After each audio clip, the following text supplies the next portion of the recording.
The restaurant was a cathedral of wealth, a silent testament to money so old it had forgotten how to shout. Marble floors, polished to a black mirror, reflected the cold, distant light of crystal chandeliers that hung like constellations of frozen stars. The air itself seemed curated, smelling of beeswax, old leather, and the faint, floral ghost of perfumes that cost more than a month's rent.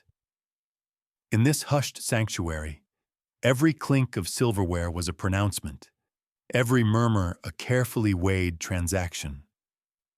It was a world built of heavy, silent things, a world designed to insulate its inhabitants from the chaotic noise of ordinary life.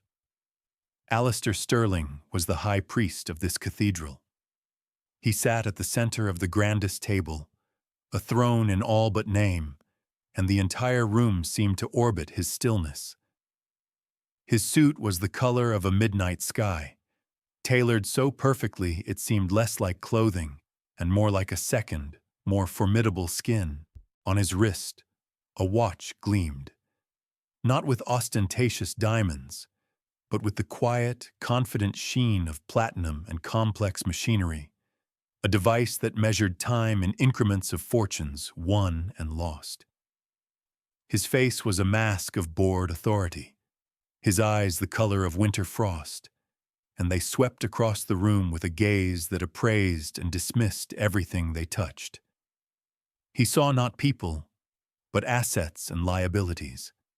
The waiters were liabilities, the decor an asset, his dining companions a temporary investment. He believed in a simple, brutal arithmetic. A person's worth was the sum total of their bank account. Anything else, kindness, talent, intelligence, was just decorative noise, the sentimental fluff of the financially inadequate. His own fortune was a vast, cold ocean, and he was its unshakable leviathan. His voice, when he finally spoke to the sycophants at his table, was ice wrapped in velvet, each word a perfectly cut shard. Ilara moved through this world like a ghost.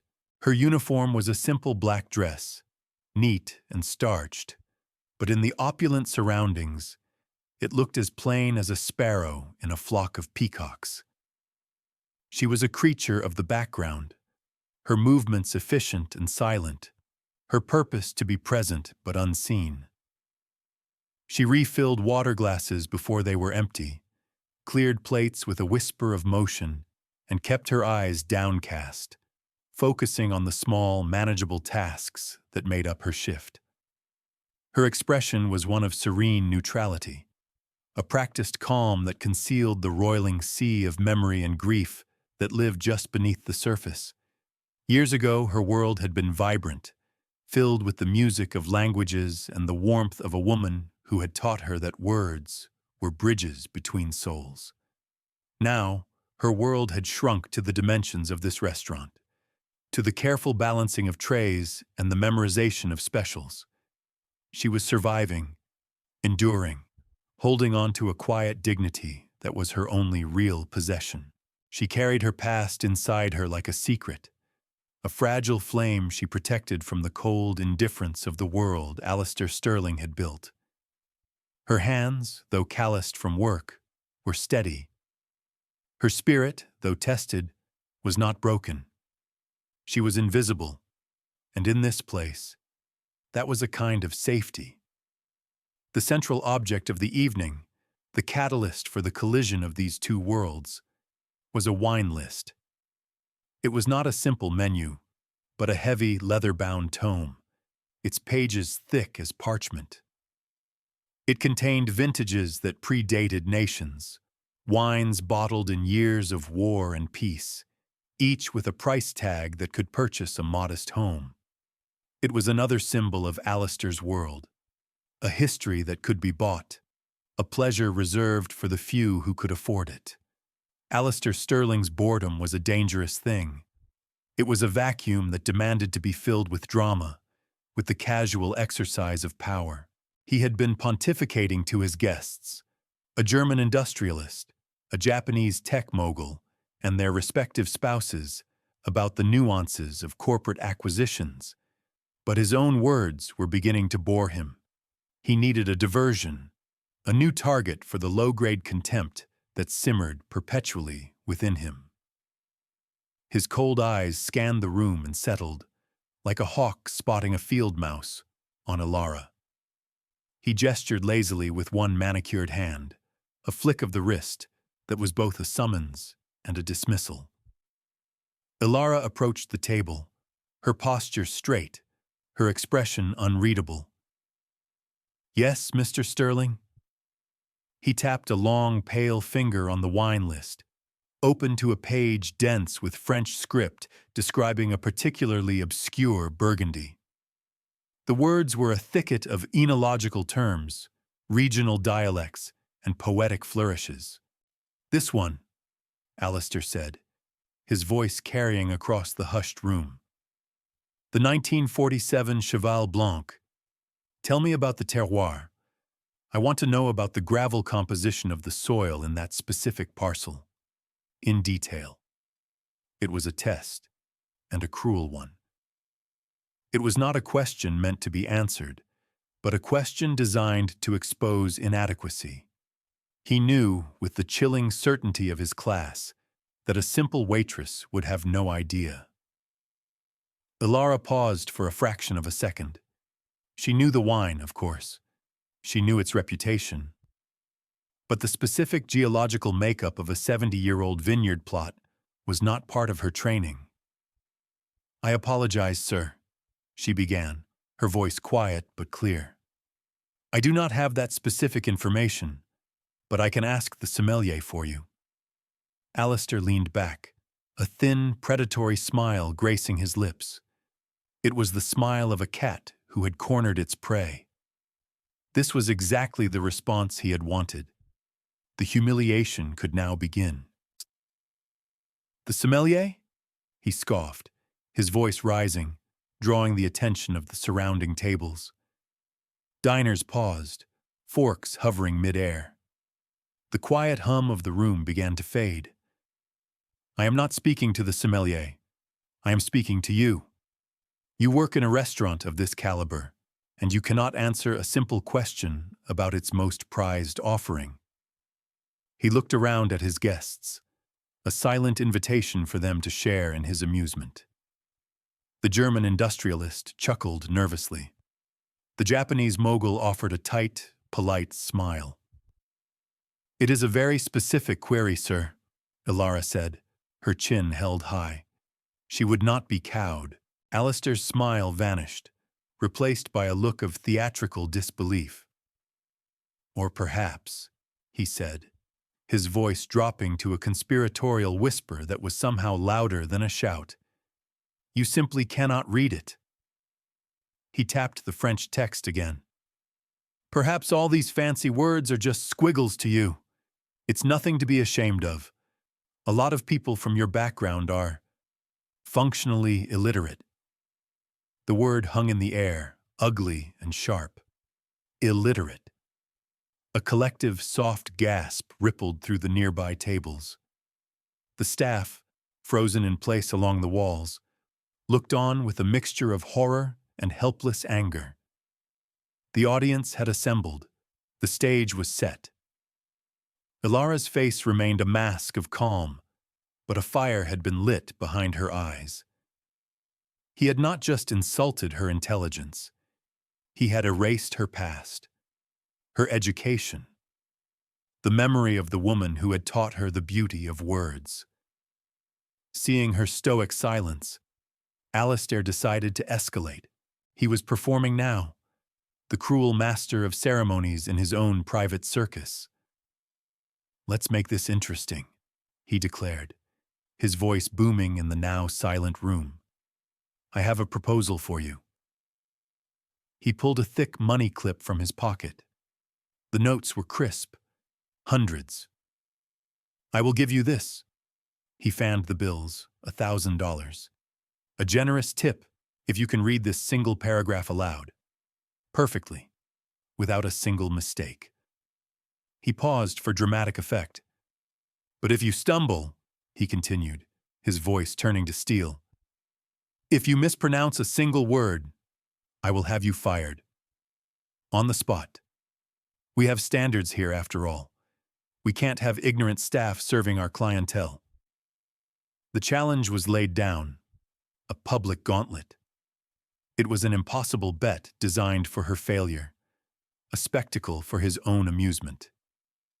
He was offering her $1,000 to prove she was worthless. The crowd watched, holding its breath, complicit in their silence. They were all witnesses to the slow, deliberate sharpening of a knife. Alistair leaned back, confident, waiting for the inevitable tears or the mumbled apology. He waited for her to break. For a long moment, Ilara did not move. The world seemed to slow down, the silence in the room pressing in on her, heavy as a physical weight. She could feel the stares of every diner, every member of the staff. They were eyes of pity, of morbid curiosity, of shared humiliation. In their faces, she saw a reflection of her own predicament. A small, powerless figure caught in the gravitational pull of an immense and unfeeling force. Alistair Sterling's gaze was the most intense, a palpable pressure, filled with a smug certainty that was more insulting than the words themselves. He did not see her. He saw a prop, an object to be used for his entertainment. A memory surfaced, unbidden. The memory of her mentor, Isabel, sitting in a sunlit room filled with books. Isabel's voice, warm and melodic, reading poetry in its original French.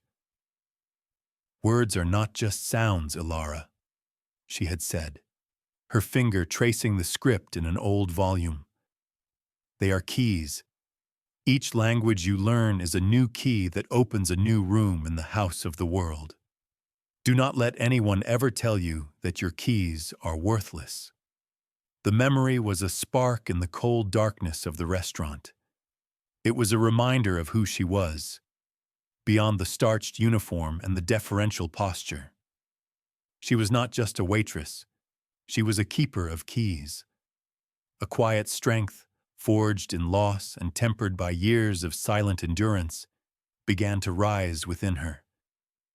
The heat of shame in her cheeks cooled, replaced by a steady, focused calm. She had spent years hiding her light, believing it was safer to be invisible. But Alistair Sterling had not just insulted her. He had desecrated a sacred memory. He had trampled on the grave of the woman who had given her everything. Enough. She lifted her chin, her eyes meeting Alistair's directly for the first time. The polite, vacant neutrality was gone. In its place was a profound, unwavering stillness that was more powerful than any outburst. "I accept your challenge," she said. Her voice was not loud, but it cut through the silence with the clarity of a bell. A murmur went through the crowd.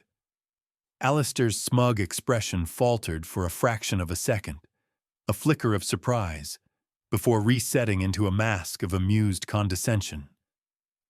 He gestured toward the book with a magnanimous wave. "Proceed."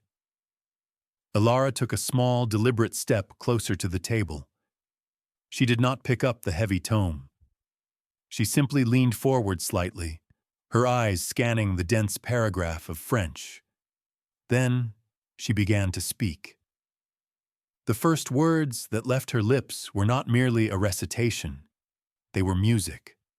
Her pronunciation was flawless, imbued with the soft, liquid cadence of a native Parisian speaker. She didn't just read the words. She inhabited them. The technical terms for soil composition, argilo-calcaire, graves garonnaises, rolled off her tongue with an effortless precision that spoke of deep, ingrained knowledge. She gave the poetic descriptions of the wine's character, a life and breath that made the air itself seem to taste of dark fruit and old leather. She was not a waitress reading a menu. She was a scholar reciting a beloved text. The entire room was captivated. The silence was no longer tense and awkward. It was reverent, awestruck. Alistair's smirk had frozen on his face, a rictus of disbelief. His eyes, which had been so full of derision, were now wide with shock. This was not part of his script. When she finished the paragraph, a perfect, seamless recitation, she did not stop. The German industrialist at the table, shaken by the display, muttered something to his wife in his native tongue. Unglaublich! Wo hat sie das gelernt? Unbelievable. Where did she learn that? Without missing a beat, Ilara turned her head slightly to address him directly. Her voice shifted, the soft French vowels hardening into the precise, clear consonants of perfect High German. Ich habe von den Besten gelernt, mein Herr, she replied calmly. I learned from the best, sir. Wissen ist ein Schatz, der seinem Besitzer überall hin folgt. Knowledge is a treasure that follows its owner everywhere. The industrialist's jaw dropped. His wife stared, her wineglass forgotten in her hand. On the other side of the table, the Japanese mogul whispered to his own companion, a flurry of astonished Japanese. Shinzirarenai! Binu ha itai heijananda! I can't believe it. Who in the world is she? Ilara's gaze shifted to him. The cadence of her speech changed again, becoming formal, respectful, the syllables of Japanese articulated with an impeccable naite buraiku guresu. Shi wa tada no waitress desu, danna-sama. Shikashi, hon wa hyouchi de handan subeki de wa arimasen. I am just a waitress, sa. But one should not judge a book by its cover. The power dynamic had not just shifted, it had been shattered. It was a complete and total inversion. Ilara, the invisible servant, now commanded the room. The billionaire, the master of this universe, was a speechless statue at its center. He was no longer the ringmaster. He was a clown in a show that was suddenly, terrifyingly real. His other guests, a Spanish investor and his Italian wife, were now whispering frantically to each other. Ilara addressed them in turn, first in flawless Castilian Spanish, then in fluid, melodic Italian, offering a polite proverb in each language about the dangers of arrogance and the virtue of humility. 5 languages, each one perfect. Each one delivered with a quiet, devastating poise. She had not just met his challenge. She had obliterated it. She had taken his crude, ugly weapon and reforged it into a sword of breathtaking elegance. And with it, she had carved out the foundation of his entire worldview. When she finally fell silent, the quiet in the room was absolute. It was the silence of a bomb having gone off without a sound. Ilara straightened up, her gaze returning to the man who had tried to break her. Her eyes held no triumph, no malice. They held only a calm, profound pity. She had not raised her voice. She had not needed to. She had won. Alistair Sterling sat frozen, the blood having drained from his face. The world, which had always bent to his will, had suddenly tilted on its axis. The clear, simple lines of his reality, where money equaled worth and service equaled servitude, had blurred into an incomprehensible mess. The waitress, this non-entity, this piece of restaurant furniture, had spoken in 5 languages, each one a hammer blow against the fortress of his ego.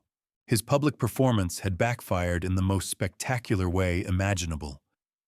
He was the fool. The entire room, his world, was staring at him. Before the stunned silence could break, a new figure entered the drama. From a discreet corner table, an older gentleman rose to his feet. He was impeccably dressed in a classic tweed jacket, his white hair neatly combed, his presence exuding an air of quiet, unassailable authority.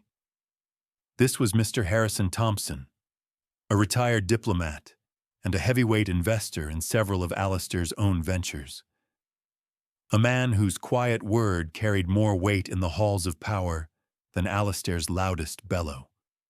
He walked slowly toward Alistair's table, his footsteps the only sound in the cavernous room.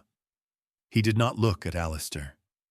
His eyes, full of a deep and serious respect, were fixed on Ilara.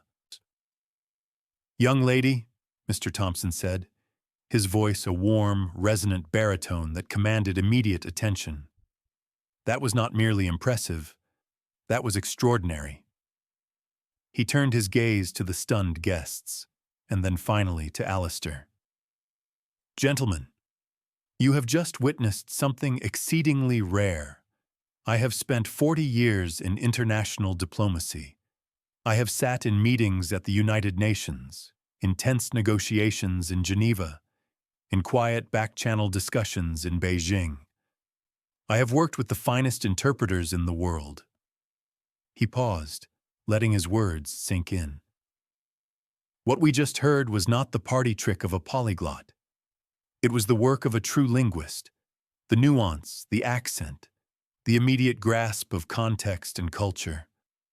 I have seen individuals with a fraction of that talent command salaries of $500,000 a year from governments and multinational corporations. He looked directly at Alistair, his expression one of profound disappointment. You asked her to read from a wine list. You might as well have asked a world-renowned concert pianist to play chopsticks. The expert had spoken.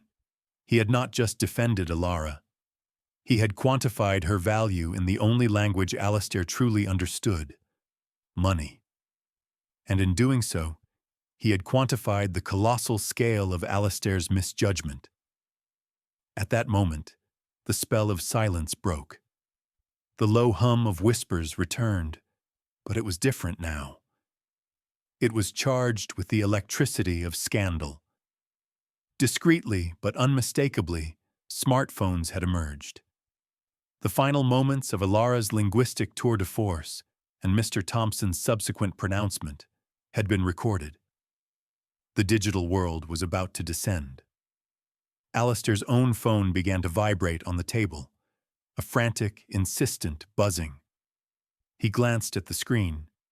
It was his head of public relations. Then another call.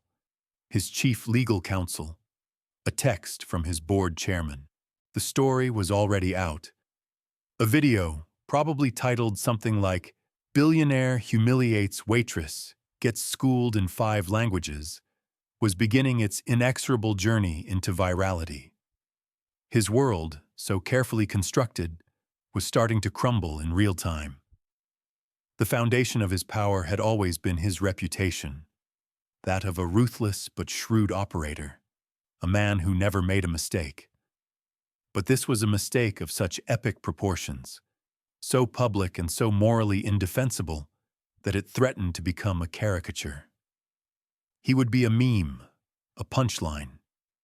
Deals that relied on perception and trust would falter. Investors, like the formidable Mr. Thompson now staring at him with cold disapproval, would reconsider their positions. The restaurant manager, a man who typically trembled in Alistair's presence, now approached the table with a new, hesitant boldness. "Mr. Sterling," he began, his voice shaking slightly, "perhaps it would be best if—" He didn't need to finish the sentence. "Get out." Alistair Sterling, the man who owned rooms like this, was being asked to leave. Stripped of his defenses, his arrogance shattered. He could only stare at the buzzing phone, the disapproving faces, and the calm, unwavering gaze of the waitress who had brought his world crashing down with a few perfectly chosen words. He rose stiffly, his movements clumsy, his face a mask of gray shock. He was no longer a king on his throne. He was just a man, exposed and utterly, utterly defeated. The aftermath was a storm. By the next morning, Alistair Sterling was not just a name in the financial pages. He was a global headline. The video had been viewed over 100 million times. News outlets dissected the incident with gleeful righteousness. He was the villain in a morality play for the digital age, the perfect embodiment of arrogant wealth brought low by humble virtue. The story was irresistible. His company's stock price plummeted.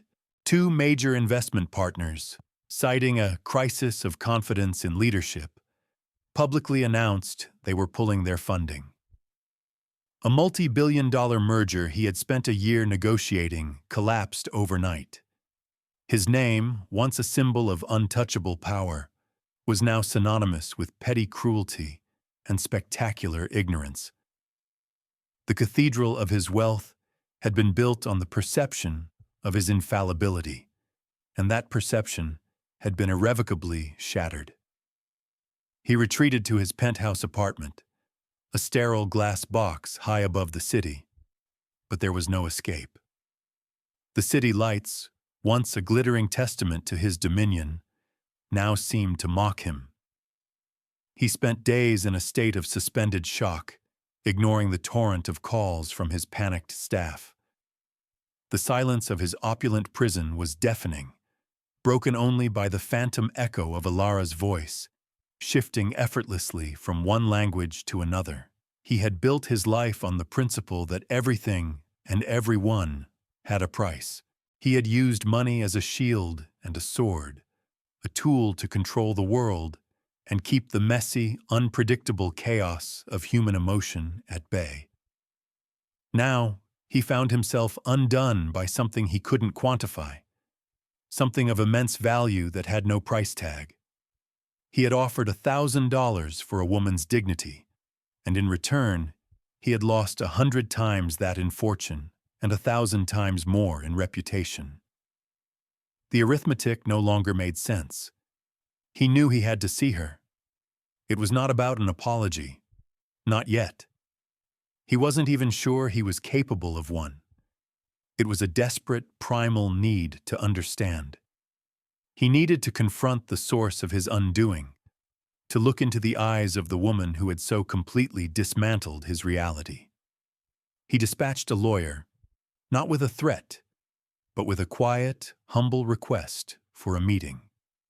Ilara agreed.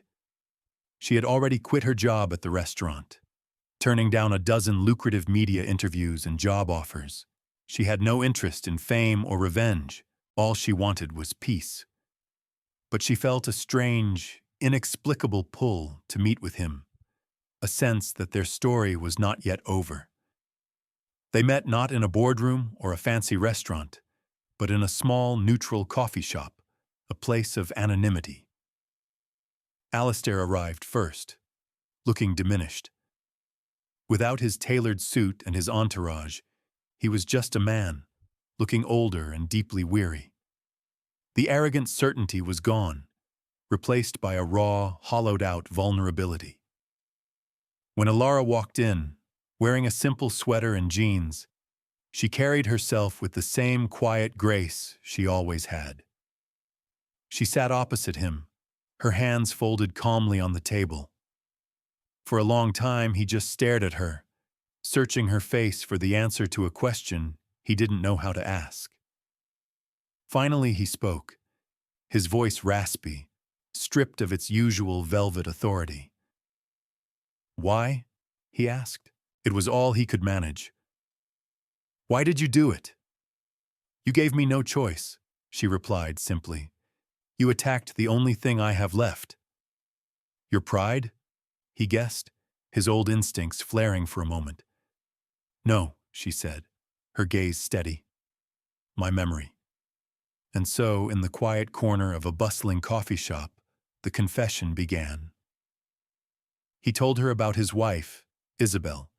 She had been a brilliant, vibrant woman, a linguist who spoke 7 languages and saw the world as a beautiful, interconnected tapestry of cultures and words. She was the light of his life, the one person who had seen past the cold armor he was already beginning to build around himself. She loved words, Alistair whispered, his eyes vacant with memory. She used to say that money built walls, but languages built bridges. I thought it was sentimental nonsense.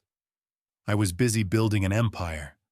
I thought that was what would impress her, what would keep her safe.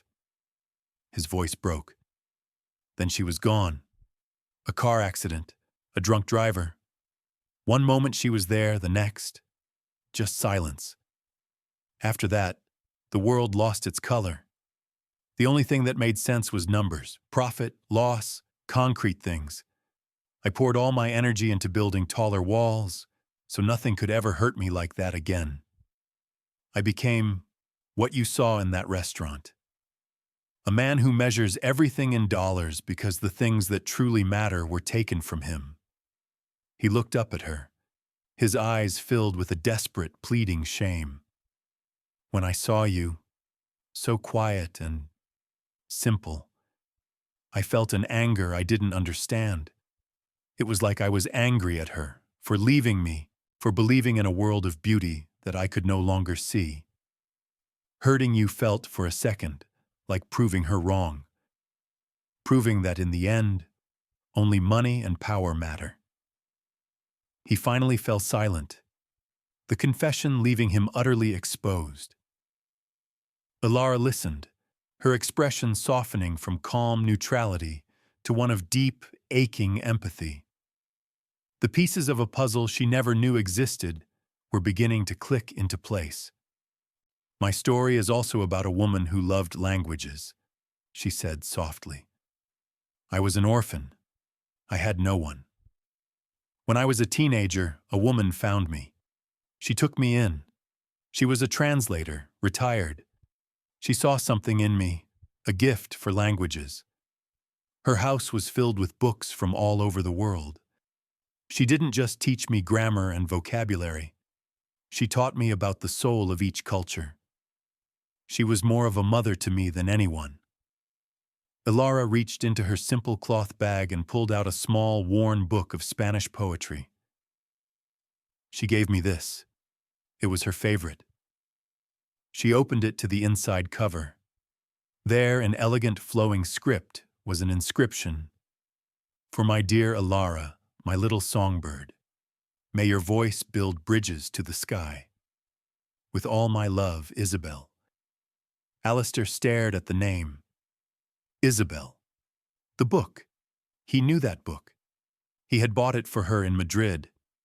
He looked from the inscription to Ilara's face, a dawning horror and wonder spreading across his features. Her last name, Ilara said, her voice trembling slightly. She never used it with me. She said she was starting a new life, away from the world of money and power that she felt was a cage. She just wanted to be Isabel. But Ilara knew. She had found out years later after the accident. The same accident. Isabel Sterling, she whispered. The coffee shop, with its noise and clatter, faded away. There were only two people bound by a ghost. The woman Alistair had driven away with his cold ambition was the same woman who had saved Ilara. His cruelty in the restaurant had not been a random act.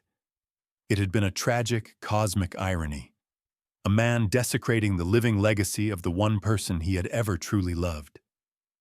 The fated connection, a bond of shared and misunderstood pain, snapped into place, leaving them both breathless in its terrible, poignant symmetry. The revelation hung between them, a fragile, shimmering thing. Alistair Sterling, the man of steel and numbers, finally broke.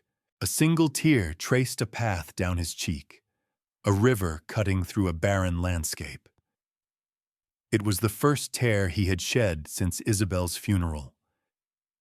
He saw it all now with blinding, agonizing clarity. His grief had curdled into a poison, and he had aimed that poison at the one person in the world who shared his loss, the one person who was a living testament to his wife's true spirit. I didn't know. he stammered, the words hollow, inadequate. All these years, she was helping you. She was building one of her bridges, and I tried to burn it down.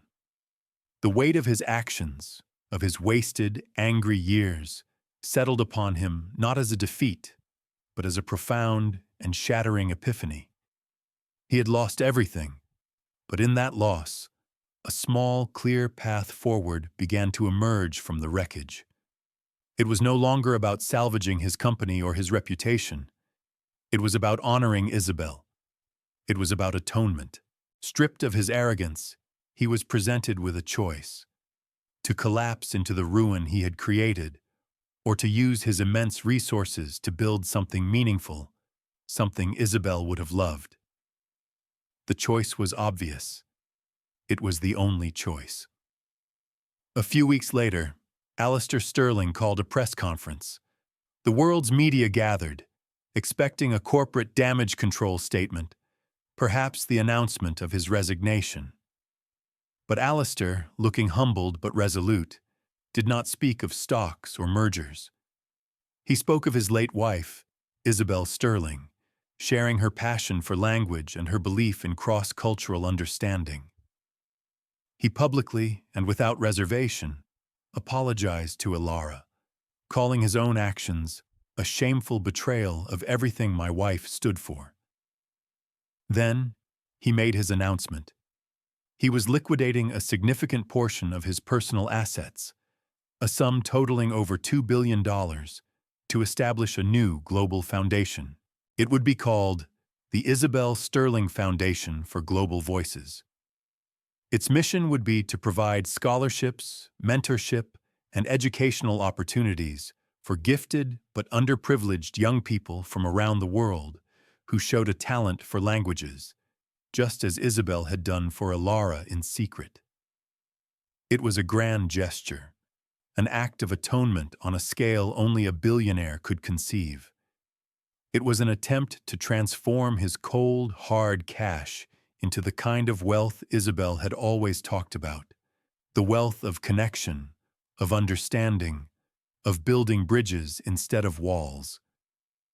But the final part of his announcement was the most shocking. This foundation, Alistair declared, his voice steady, requires a leader who embodies its mission. It needs someone with not only unparalleled linguistic talent, but with the integrity, grace, and profound understanding of human dignity that my wife cherished above all else. Therefore, I have asked, and she has graciously accepted, for the foundation to be placed under the exclusive direction of its first president and chief executive officer, Ms. Ilara Vance. He turned from the podium and looked directly at Ilara, who stood at the side of the stage. He had insisted she be there. By placing her in charge, he was completing the inversion of power that had begun in the restaurant. He was not just giving her a job. He was ceding his power to her. He was entrusting Isabel's legacy and his own chance at redemption entirely to her hands. It was the ultimate admission of her worth and his failure, a sign that his transformation was genuine. Ilara stepped forward. She did not look at the cameras or the sea of reporters. She looked at Alistair, and in her eyes he saw not forgiveness, that would be too simple, but a shared understanding, a willingness to build something new from the ruins of their shared past. Their connection, forged in tragedy and revealed in conflict, was now being repurposed into a shared mission. The humble virtuoso was now empowered, not for revenge, but for a purpose far greater than herself. 3 years passed. The world, with its short memory, moved on to new headlines and new scandals. But the seeds planted on that day of public reckoning had grown into a forest. The Isabel Sterling Foundation for Global Voices became a celebrated and transformative institution. Its headquarters was not a sterile corporate tower, but a beautifully restored historic building, filled with light, books, and the constant, vibrant hum of a dozen different languages being spoken in its halls. It was a place that felt alive, a place Isabel would have loved. Ilara Vance was no longer the invisible waitress. She was a respected leader, a mentor to hundreds of young, sterling scholars from every corner of the globe. She traveled the world, not as a tourist, but as a bridge builder, using her gifts to foster dialogue and create opportunities. She wore her power with the same quiet grace she had once worn her uniform, her authority stemming not from wealth, but from a deep well of wisdom and empathy. She had found her peace, not by forgetting her past, but by transforming it into a future for others. Alistair Sterling was a changed man. He had stepped down from his corporate empire, retaining a modest fortune, but relinquishing the obsessive pursuit of more. He was a quieter, more thoughtful presence, his face lined with a sorrow that had been softened by purpose. The cold frost in his eyes had melted, revealing something more human underneath. He served on the Foundation's board, in a non-voting, advisory capacity, his role one of silent support. He never tried to influence Ilara's decisions, content to watch her build the legacy he had almost destroyed. One crisp autumn afternoon, he visited the Foundation headquarters. He walked through the halls, listening to the melodic chatter of the students. He found Ilara in the library, sitting with a young girl from a remote village in Nepal, patiently helping her with the nuances of English verb conjugation. The scene was a perfect echo of the one Ilara must have shared with Isabel all those years ago.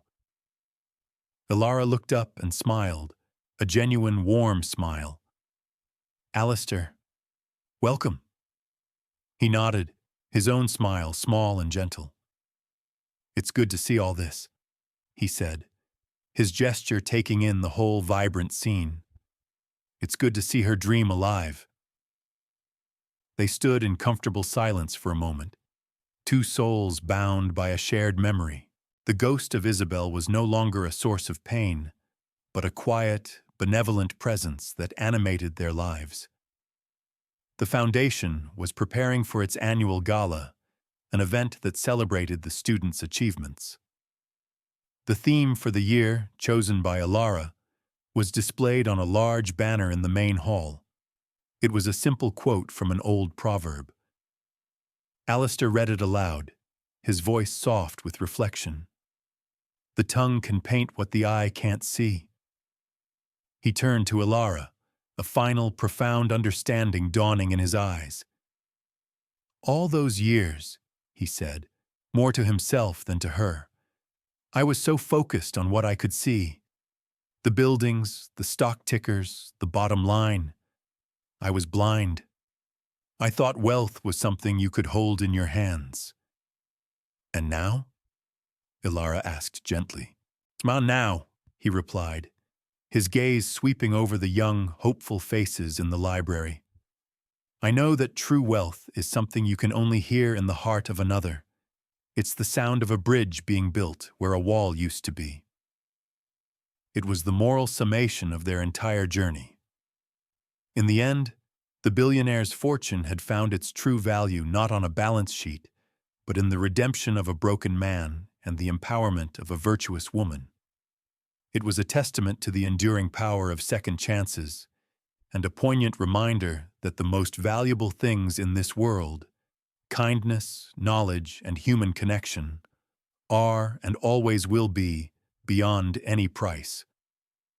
The waitress had not only shocked the billionaire with her reply, she had taught him a language he never knew he was illiterate in, the language of the human soul.